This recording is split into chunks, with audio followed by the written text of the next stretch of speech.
What's up, guys? Gus from Purple. We're out here doing some cool modifications to the van, to the compressor. Let me show you guys real quick. It's raining outside with a little mix of snow, and we got the van indoors.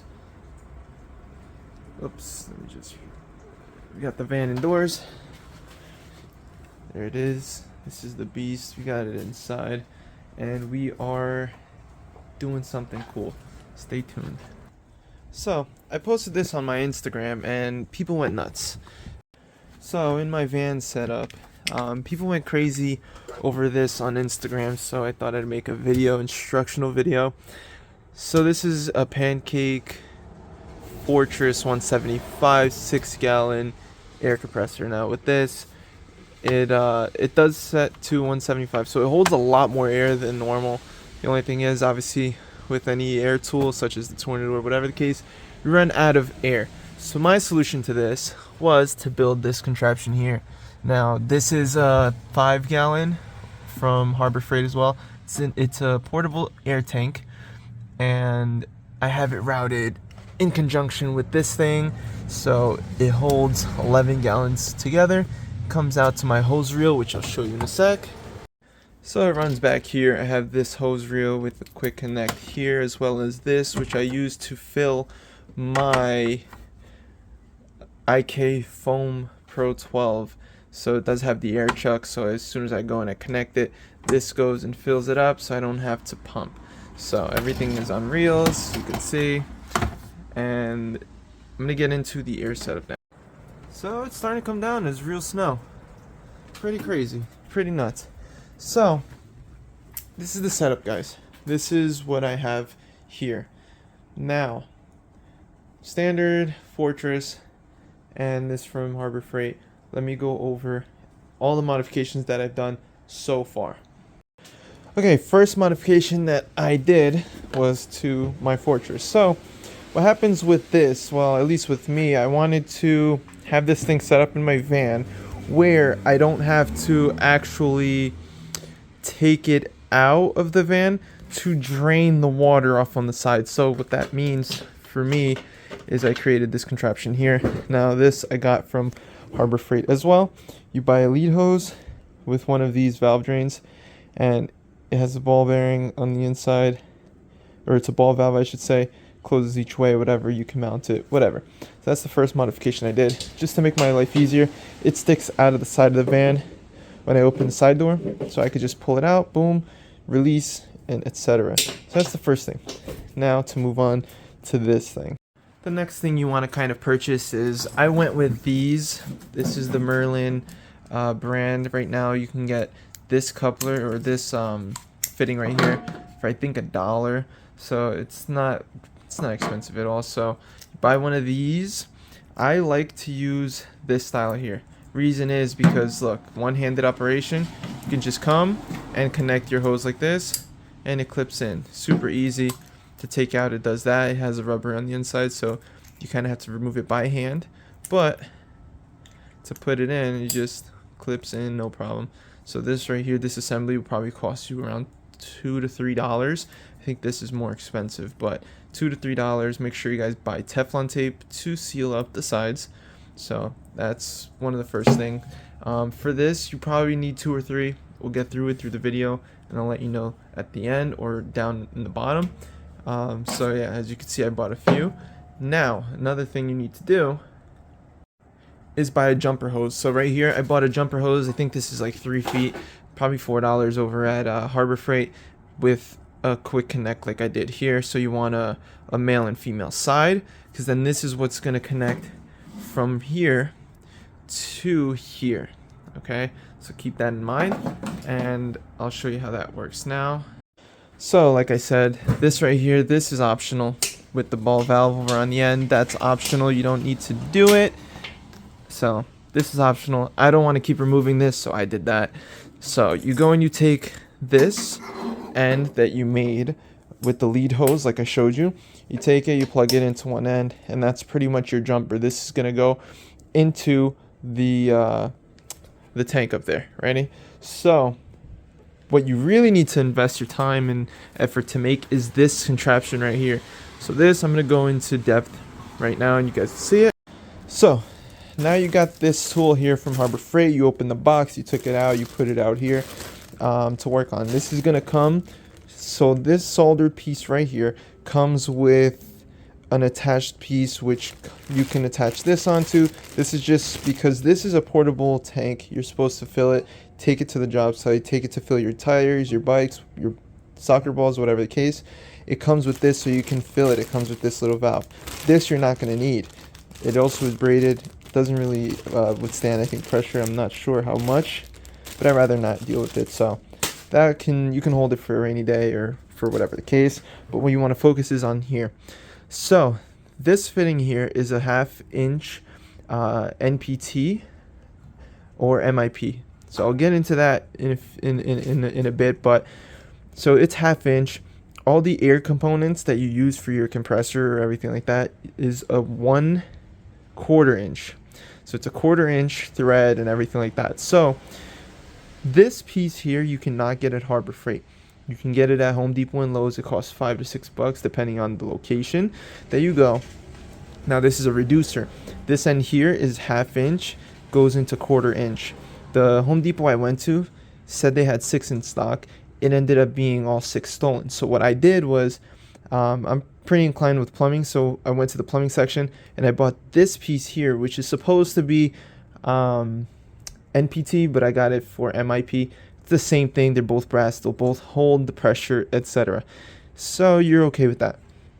So after you get this piece here, then you go and you get this T.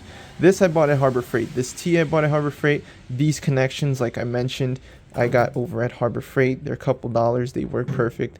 And this valve here. This valve here is pressure regulator. Now what that does is you can regulate it here to allow more air to come out or less air to come out. Now this is where all the magic happens. After you build this, you can have a split port here. Do this again, do a split T and add on each end one of these. It's no problem. You just got to make sure you guys get the ones that have the male fitting on the end. As you can see here, these are female, but they do sell them, so it threads right in, no problem. And remember guys, Teflon tape everywhere. So after you go and you make this up like this, you're gonna go and you take that connection that you made and you just connect it like this. Remember, you don't even have to do this on this one. You just take the tool. This is what I like about it. You go and you just push it in. Super simple, easy look. I like super simple and easy because God forbid I need to take the van apart. I could take off my whole setup in a matter of minutes. And mind you, I have 100-gallon water tank, I have etc. I actually have another tank right there that I got custom made for it, that I got to install. Just had no time. We're really busy here over at Purple, over on the East Coast and Jersey. So after this is installed like this, it's simple. On the other end, you just put in this goes to your air hose. So on my case, I have my air hose going that way, and you just install it. I went with this one here like this. It has a little bit more pressure, but it's the same thing. They just didn't have too much of these fittings, so it all does the same thing. So I went, added this, and that's pretty much set up. Now, super simple. The only thing now you have to realize, and this is key guys, very, very key. This is 125 PSI, max air pressure. You go over this, you risk having it to blow up or whatever the case. Don't let that happen to you guys. This compressor has 2 dials. The first dial shows how much air is in the tank. So this one will go to 175 because that's what it is. It'll go to 175. When it reaches 150 or lowers to 150, I should say, it kicks back on and fills back up to 175. On this side here is the regulated pressure, kind of like this regulator I put in here. It's the same concept. So less air, more air. That will shift, the dial will change to how much pressure you are going to release out of the terminals. So after you dial that in, I like to keep it, since this is a 125, I put it down to 120 just to be safe. And then from that, it goes 120 into the tank. This stays full at 120. And then this up here is where I reduce it to my working pressure, which Normally it's around 60 psi for my air tools, my tornadors, etc. And yeah, very simple setup. I'm gonna install this into the van real quick, and I'll show you guys pretty much the process on that and how I make it look real easy and quick.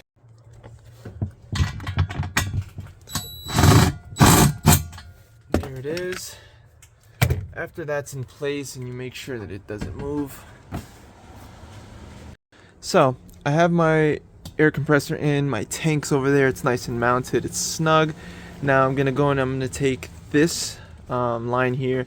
This one's gonna be to my air chuck to fill up my IK foamer. So I have this one direct. The reason why I have it, this is obviously gonna come out at 120 psi.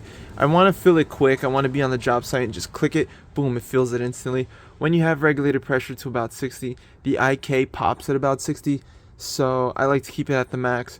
This way it'll be instant as opposed to waiting and having to fill. That's the first thing. This one here goes to my reel. So now what I'm gonna do is I'm gonna come back here. I'm gonna remove this piece here that I put just to show you guys. And I'm gonna take this hose and like that. So now that that's attached, that goes to my hose reel. And now we need to put the jumper going from this to that. So that jumper that we made, this one, you're gonna take it, you're gonna come over here, you're gonna clip this in, and you're gonna take it over here and just clip that in. So once that's attached, you're good to go. Now this here, I can mount it, probably will, put like a little rubber piece over there, mount it like this so it's out of the way. But this, after that, it's all playing around. So now everything's connected. You're just gonna plug it in. I already ran this setup, so I removed it to show you guys, so I know it has no leaks, but you can always plug it in outside of the van and test it out. The beauty of this, guys, I had the extra space there. As you can see here, behind my driver's seat, I also have extra space. So imagine if I wanted to put a tank there. Maybe I wanted, instead of putting that tank there, I could have put it back there. I could put it wherever. You just got to buy a long enough lead hose. Like I said, this is a 3 feet. You could also, if you have any scrap hoses, like I always do because I burst them, or whatever the case, I run over them with the cars, I don't know.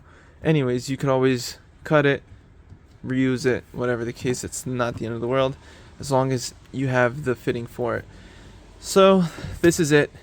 This is how it's set up. Now when I have it on my generator power, I just go and I connect it up here to my 30 amp plug, and then when the generator kicks on, I can fill this up. Pretty cool, right? So if you guys have any questions, leave your comments in the comment section below. Any questions, I will answer them. Like I said, I'm located in New Jersey. If anyone wants one made and wants to come pick it up, go for it. Just tell me what compressor you have, so I can look up and see how the valves work, whatever. And we could always make like a T fitting, or make an elbow, a 90 degree, whatever the case. Make your life easier. I'll probably play around with that myself, just so I can route this thing a little bit better. Maybe round it up, go back up again. But this is the setup, and now with this, I can fit all my tools and all my equipment back up here. So, let me show you. So when my van is super packed and full, I take that, and then I have my gas can. That tucks in right there. And then my IK foamer that bungee cords right into this crevice right here, and that's the van setup. So I left a lot of information regarding how to do that. If you guys have any questions, like I said, feel free to reach out. If by any chance you guys are in Jersey, want one made, I can make one with, I think you can get them in 5 gallon, which I have, 7 gallons, 11. If you have an old tank or whatever you want to convert it, we'll do it. So yeah, thank you for watching. Again, any comments, anything, leave a like down below, and we'll make some cool stuff happen. I know you guys are going to be interested in the next things coming, so stay tuned.